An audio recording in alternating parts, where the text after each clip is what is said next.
The African sun has long since dipped below the horizon, leaving behind a sky stained with the fading embers of twilight. Now, a profound darkness blankets the vast savanna. This is not an empty darkness, but one that is alive, teeming with secrets and unseen movements. The air, once shimmering with heat, has cooled, carrying on its gentle currents the scents of dry grass, distant rain, and the unmistakable aroma of life and death intertwined. It is a world transformed, where the rules of the day no longer apply. Here, under the silent, watchful gaze of a billion stars, a different drama is about to unfold. The night is a symphony of sounds, a complex orchestra playing the score of survival. The gentle chirping of crickets forms the constant rhythmic backdrop. But against this, other, more menacing sounds emerge. A distant lion's roar rolls across the plains, a powerful declaration of territory and intent that sends a tremor of unease through the landscape. The sharp, high-pitched call of a nightjar cuts through the air. And then there is the sound that truly defines the African night, the whooping, giggling calls of the spotted hyena clan, a sound that is part laughter, part lament, echoing through the darkness. For most of the savanna's inhabitants, the night is a time for caution. The herbivores, like the zebra and the wildebeest, huddle together in their herds, their ears twitching at every unfamiliar noise, their eyes straining to pierce the gloom. They know that the shadows are not their friends. The cover of darkness provides the perfect camouflage for the hunters.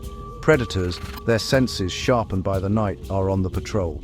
Every rustle in the grass, every snapped twig could signal the explosive start of a chase, a life-or-death struggle played out in fleeting, terrifying moments. Here, visibility is a luxury that few can afford. The moon, a slender sliver in the inky sky, offers little in the way of illumination. Animals must rely on their other senses, a finely tuned sense of hearing to detect the faintest footfall, a powerful sense of smell to catch the scent of a predator on the wind, and an innate, primal instinct that screams of danger. The night is a time of heightened vulnerability, a long, tense vigil where the line between life and death is drawn with a razor-thin edge. It is in this world of deep shadows and ever-present peril that our story begins. High in the branches of a solitary acacia tree, a troop of baboons is settled for the night. They are a tight-knit family, seeking safety in numbers and in the elevation of their thorny fortress. For most, sleep comes fitfully, a light slumber from which they can be easily roused. But for one individual, a young male named Kale, sleep offers no respite. He sits apart from the others, a solitary figure silhouetted against the faint starlight. His stomach is a hollow ache, a gnawing emptiness that has plagued him for days. The dry season has been long and harsh, and food has become dangerously scarce. Kyle is young and not yet high in the troop's strict hierarchy. This means he is often last to eat, forced to make do with the meager leftovers after the dominant males and females have had their fill. He has watched them feast on the few ripe fruits and juicy insects, while he has been left with dry roots and tough, unappetizing leaves. His hunger is more than just discomfort. It is a profound desperation, a primal fear that gnaws at his spirit as much as it does his belly. He can feel his strength waning, and he knows that a weak baboon is a vulnerable baboon, an easy target for the many dangers of the savannah. As he sits and watches the world below, a strange and daring idea begins to form in his mind. He has observed the hyena clan from a distance. He has seen them return to their den, their bellies full, carrying scraps of meat back to their young. The scent of their kills has often drifted up to the baboon's roost, a tantalizing aroma of sustenance that now seems to mock his own starvation. Curiosity, born of this profound desperation, begins to overpower his natural caution. He wonders what lies within their den, this fortress of the savannah's most successful hunters. The decision is made in a moment of quiet resolve. To stay here means to slowly weaken, to fade away. The risk of remaining in the relative safety of the troop has become, in his mind, greater than the risk of venturing out alone. It is a terrible choice, a gamble against incredible odds, but one he feels he must take.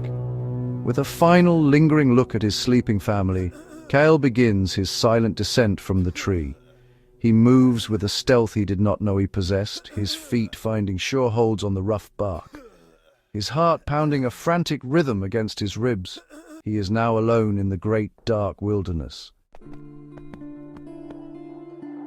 The Hyena Den is a sprawling subterranean network of tunnels and chambers dug into the side of a large termite mound. For generations, this has been the heart of the clan's territory, a sanctuary and a nursery. The air around the den is thick with the clan's unique, musky scent, a powerful olfactory signal that marks this place as their own. Scattered around the entrance are the telltale signs of their presence, the bleached white of old bones, remnants of past feasts, and the well-worn paths leading out into their hunting grounds. To any intruder, the message is clear and unambiguous. This is a place of power, the stronghold of formidable predators. The Spotted Hyena clan is a matriarchal society ruled by a powerful alpha female. She's larger and more aggressive than the males, and it is she who leads the hunts and makes the critical decisions for the group. The bonds within the clan are incredibly strong, forged through complex social interactions and a shared investment in the survival of the next generation. They are not the mindless scavengers of myth. They are intelligent, coordinated hunters, capable of bringing down prey much larger than themselves. Their strength lies in their numbers and their unwavering cooperation. An attack on one is an attack on all. Tonight, the den is a place of relative peace. The clan's dominant hunters are out on the plains, their whooping calls fading into the distance as they search for their next meal. Left behind are a few lower-ranking adults and, most importantly, the mothers and their young pups. The mothers are fiercely protective, their maternal instincts honed to a razor's edge. They remain close to the den's entrance, their ears constantly swiveling, alert to the slightest hint of danger. Their primary duty is to guard the clan's most precious asset, the cubs, who are still too young and vulnerable to survive on their own.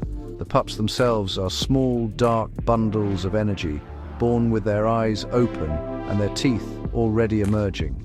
They are the future of the clan, and their well-being is paramount. Inside the cool, dark earth of the den, they tumble and play, blissfully unaware of the dangers that lurk just beyond their sanctuary. Their mother's presence is a constant, reassuring warmth. Any threat to these pups will be met not with hesitation, but with an explosion of coordinated, ferocious violence. This is the fortress that Kale the Baboon, driven by hunger and desperation, is now approaching. Kale approaches the hyena den with a caution that borders on paralysis. Every nerve in his body screams at him to turn back, to flee to the relative safety of the trees. The scent of the hyenas is overpowering now, a thick, primal smell that clogs his nostrils and makes his fur stand on end. He can hear the soft sounds from within the den, the gentle shuffling of the mothers, the faint, sleepy whimpers of the pups. He moves in a low crouch, staying close to the ground, using every patch of shadow and every clump of tall grass as cover. His progress is agonizingly slow, measured in inches rather than feet.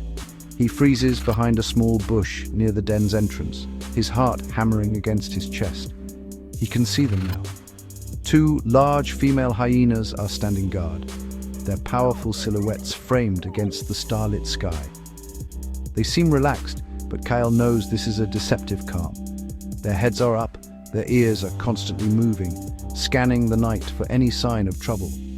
He watches them for what feels like an eternity, studying their movements, waiting for a lapse in their concentration, a brief moment of distraction that might grant him the opening he so desperately needs. The opportunity comes unexpectedly. A faint sound, perhaps the cry of a distressed antelope far off in the distance, drifts on the wind.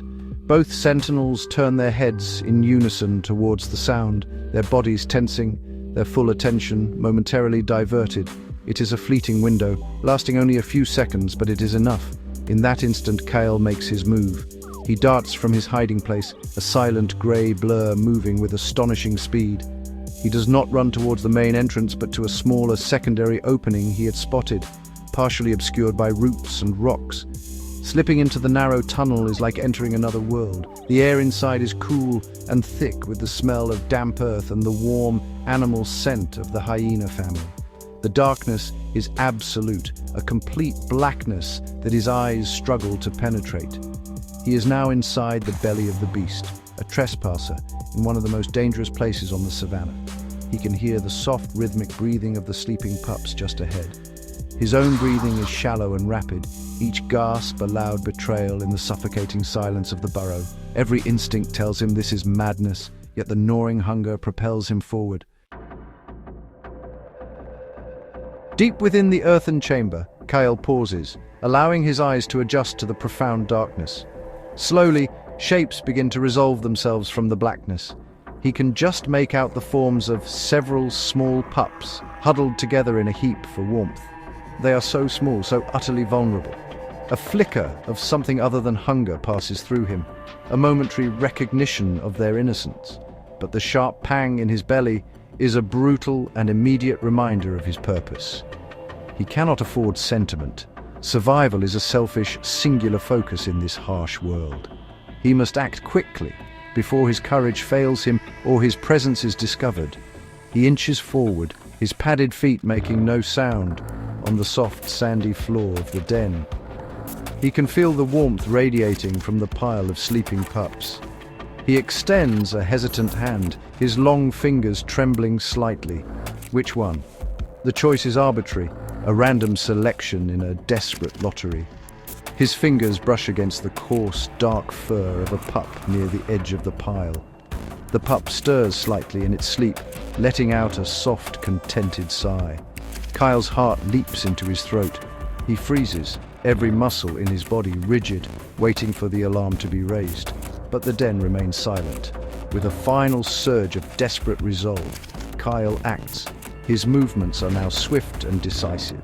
He gently but firmly closes his hand around the pup's small, warm body. The pup is surprisingly heavy, a dense bundle of bone and nascent muscle. He lifts it carefully, cradling it against his own chest. For a single, terrifying heartbeat, the world seems to stand still. The pup is now in his possession. He has committed the ultimate transgression, stealing the future of the clan from right under their noses. The silence in the den feels heavy, profound, like the calm before a storm. Now the truly difficult part begins, the escape. He must retreat the way he came, backing out of the narrow tunnel without making a sound. He moves backwards, one slow, deliberate step at a time, the stolen pup held tightly against him. The pup remains quiet, perhaps still dazed from sleep, or perhaps sensing the tension in the body that holds it.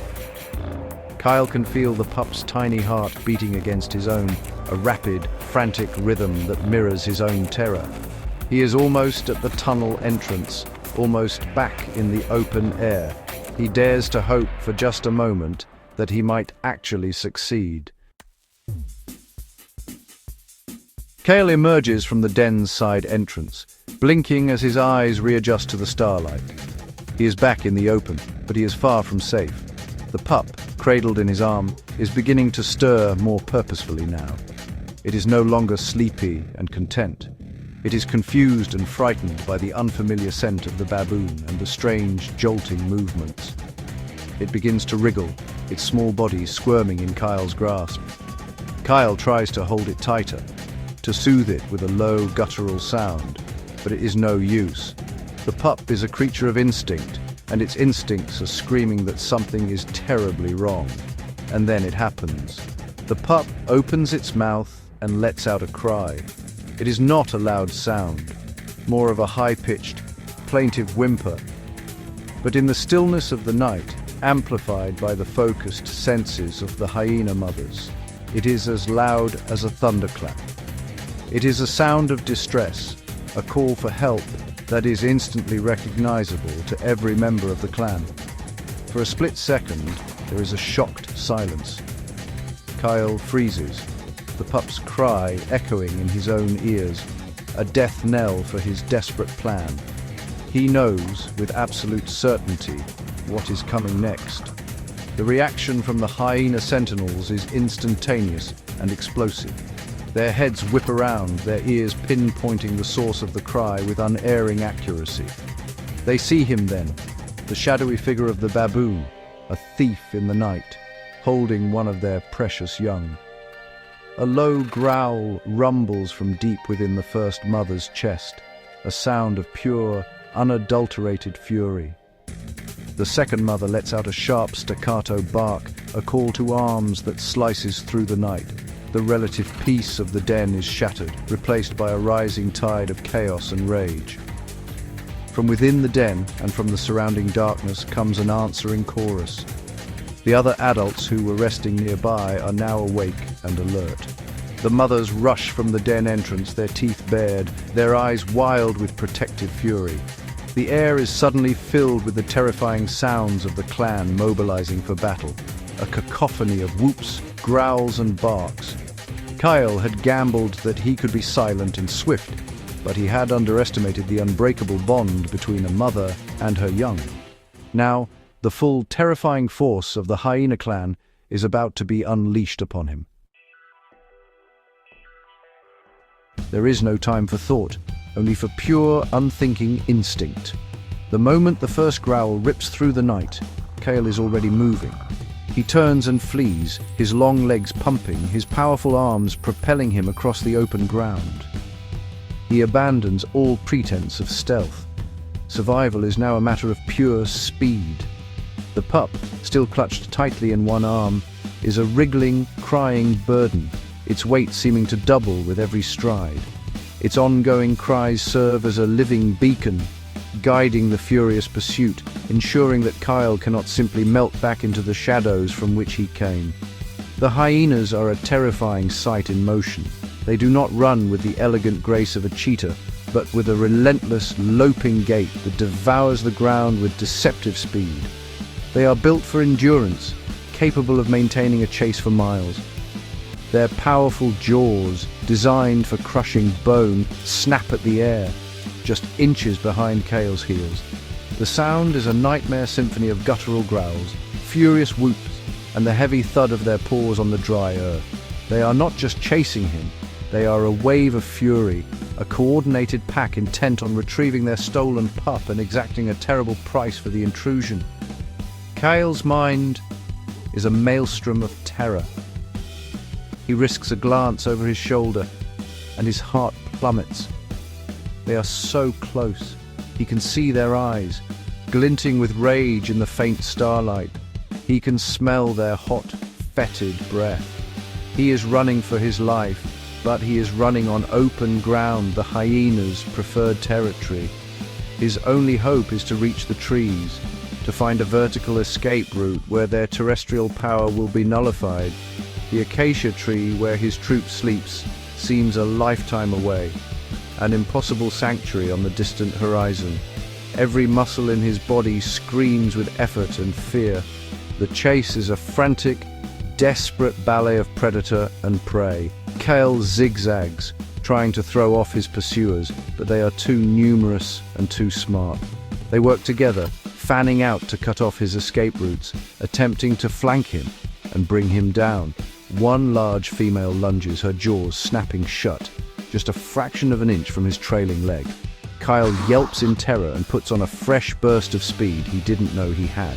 He is living on borrowed seconds, each moment a victory, but the end seems terrifyingly inevitable. He is one baboon against the righteous fury of an entire clan. Just ahead, a dark, jagged shape looms against the night sky. It is not the familiar acacia of his home, but a different kind of sanctuary. A tall, rocky outcrop, a small kopje rising abruptly from the flat savanna. It is his only chance. With the hyenas snapping at his heels, Kale diverts his course, his sights set on the rocks. This is a terrain where his natural agility and climbing prowess might give him the advantage he so desperately needs. The hyenas, for all their power on the ground, are not built for climbing. He pours the last of his reserves into one final desperate sprint for the base of the rocks. He reaches the copia and does not hesitate. He leaps, his powerful limbs finding purchase on the rough, weathered stone. He begins to scramble upwards, the pup still held awkwardly under one arm. The hyenas surge around the base of the rock formation, a furious, frustrated mob. They leap and snap, their claws scraping uselessly against the stone, just below his feet. Their whoops of pursuit turn to barks of sheer frustration and rage. They circle the kopje, their eyes fixed on him, their heads thrown back as they howl their fury at his escape.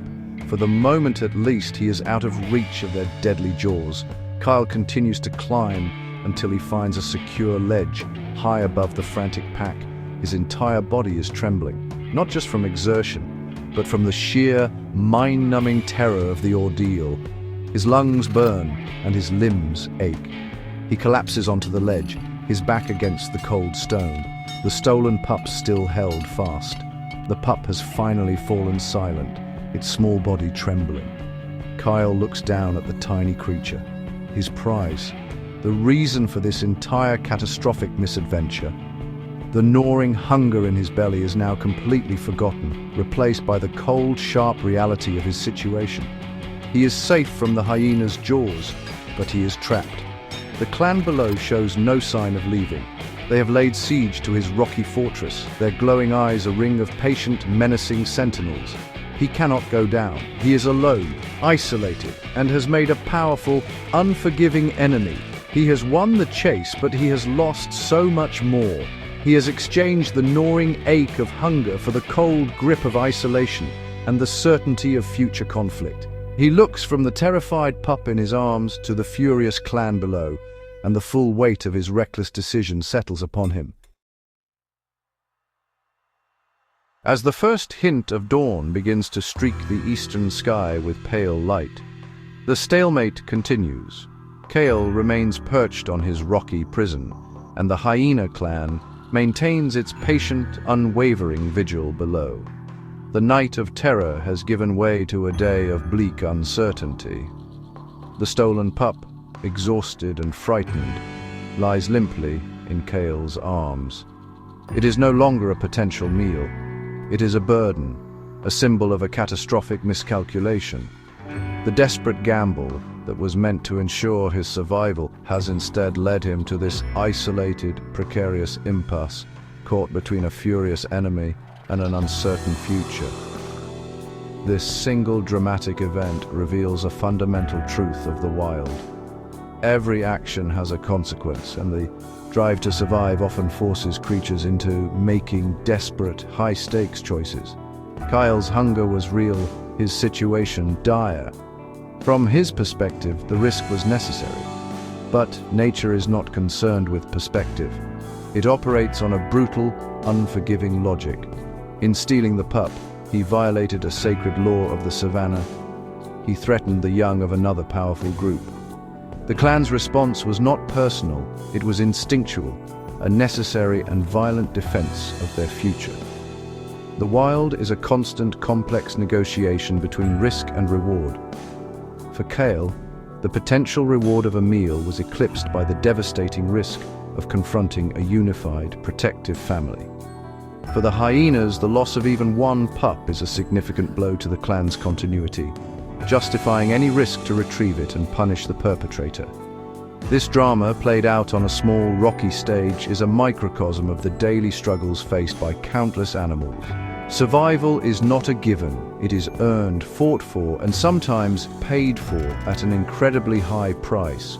As the sun climbs higher, illuminating the vast plains, the outcome remains unknown. Perhaps Kyle will eventually drop the pup, a desperate peace offering.